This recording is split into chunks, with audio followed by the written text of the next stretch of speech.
औरंगजेब से नफरत नहीं रखनी है। राजा, हिंदुस्तान के शहंशाह, और हमारी माँ ने दौड़कर कुल्हाड़ी उठा ली कि बस आज काठी डालेंगे इसको, मार डालेंगे बदतमीज को।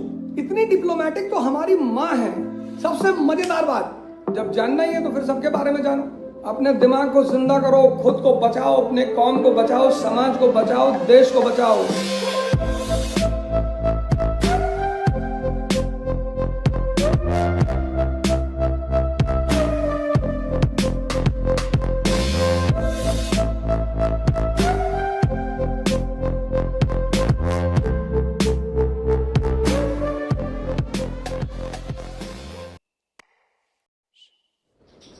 तो इकोनॉमिक क्राइसिस शाहजहां के टाइम पर शुरू हुई और औरंगजेब के टाइम पर बढ़ गई। अब जब बढ़ गई, इकोनॉमिक क्राइसिस ने पैदा कर दिया पॉलिटिकल क्राइसिस। कुछ लोग ऐसे थे, कुछ जातियां ऐसी थी जो एक्सटर्नली सपोर्ट करती थी स्टेट को, जैसे जाट हैं, गुज्जर हैं। ये लोग टैक्स वैक्स कभी नहीं देते थे। ये लड़ते थे सेना की तरफ से कि लड़ा लो, हमें कहीं झगड़ा करवा लो, किसी का जमीन कब्जा करवा लो, मकान कब्जा करवा लो, पैसा नहीं देंगे। अब जब इनसे पैसा मांगा जाने लगा तो लड़ने वाली कौमें वो लड़ेंगी। तो आप देखोगे कि औरंगजेब के समय विद्रोह बढ़ गए। जाट विद्रोह, बुंदेला विद्रोह, सतनामी। और औरंगजेब को पढ़ना आपको बहुत जरूरी है। उस मेंटेलिटी से आपको बाहर निकलना है। औरंगजेब से नफरत नहीं रखनी है। आप मोहब्बत करते हो, आपकी पर्सनल प्रॉब्लम है, लेकिन औरंगजेब से मोहब्बत करने से पहले आप अकबर को भी पढ़ लें एक बार। वो हमारा जो स्कूटर मैकेनिक है रहीम, उसकी तरह बिहेव ना करे कि वो सिर्फ औरंगजेब के बारे में जानता है, बाकी किसी के बारे में नहीं जानता। उसको जानना जरूरी है। जब जानना ही है तो फिर सबके बारे में जानो। अब सतनामी विद्रोह जो है औरंगजेब का, एक ऐसा विद्रोह जिसमें आपको औरंगजेब पे दया आएगी उसकी साइकोलॉजिकल स्थिति सोचकर। सतनामी एक कम्युनिटी है, ये रेवाड़ी के इलाके में कम्युनिटी। ये अपना पूरा बाल, मूछे और आईब्रो वगैरह सब शेव करके रखते हैं। तो एक इंस्टेंस में देखने पर बड़ी हंसी आती थी उनको लोगों को। अब कोई आईब्रो शेव कर ले, मूछे शेव कर ले, दाढ़ी शेव कर ले, बाल शेव कर ले, तो थोड़ा सा एक अजीब लुक तो मिलेगा ही आदमी को। तो किसी मुगल सिपाही ने किसी सतनामी को देखकर मतलब ऐसे ही हंसी कर ली। हंसी कर ली तो उस सतनामी ने शायद एक रख दिया। सतनामी ने एक रख दिया तो उस मुगल सिपाही ने उस सतनामी को एक डंडा खींच के मार दिया उसके सर पे। सर फट गया, उसमें झगड़ा हो गया।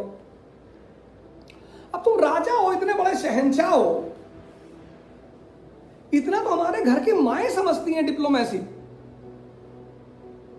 इतनी डिप्लोमेटिक तो हमारी मां है। हमने पड़ोसी के लड़के को पीट दिया। पड़ोसन अपनी बेटे को लेकर हमारे घर में आई कि तुम्हारा लड़का बहुत बदतमीज है, हाँ हमारे लड़के को मारा है।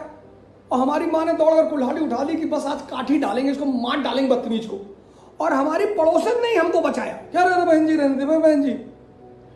और जब हमारी पड़ोसन चली गई तो हमारी माता जी ने दरवाजा बंद किया और बोली कि बेटा सॉरी बेटा, गलती हो गई। और जब मार ही रहे थे तो मार ही डालते। इतनी डिप्लोमेसी तो हमारी माँ में है। अब ये छोटा मोटा मामला था, एक सिपाही और सतनामी का मामला था, तुमको जाने की क्या जरूरत थी? अपनी तरफ से नहीं, किताबें उठाकर खोलकर पढ़ लो। ये कहानी इसीलिए सुना रहा हूं कि ये जितने लोग अनऑथोराइज्ड सोर्स से कहानी सुनकर बैठे हैं, उनकी अगर दिमाग जिंदा है तो किताबें खोलकर पढ़ लो। अपने दिमाग को जिंदा करो, खुद को बचाओ, अपने कौम को बचाओ, समाज को बचाओ, देश को बचाओ। सपने में मत रहो। अब तुम सिपाही को रेप्रिमेंड कर देते। तुम उस इलाके के एसएचओ को बुला लेते, सीओ को बुला लेते, एसएसपी को बुला लेते, कहते थे जरा डांटो उसको, बदतमीज को, मामला खत्म हो जाता। मुगल सेना, औरंगजेब खुद ही जा रहा है। हाँ, हद है यार, इतने छोटे मसले में मुगल बादशाह जाएगा। और वो भी उससे बड़ी बात, सतनामियों के झंडे पे कुछ मंत्र लिखे हुए थे।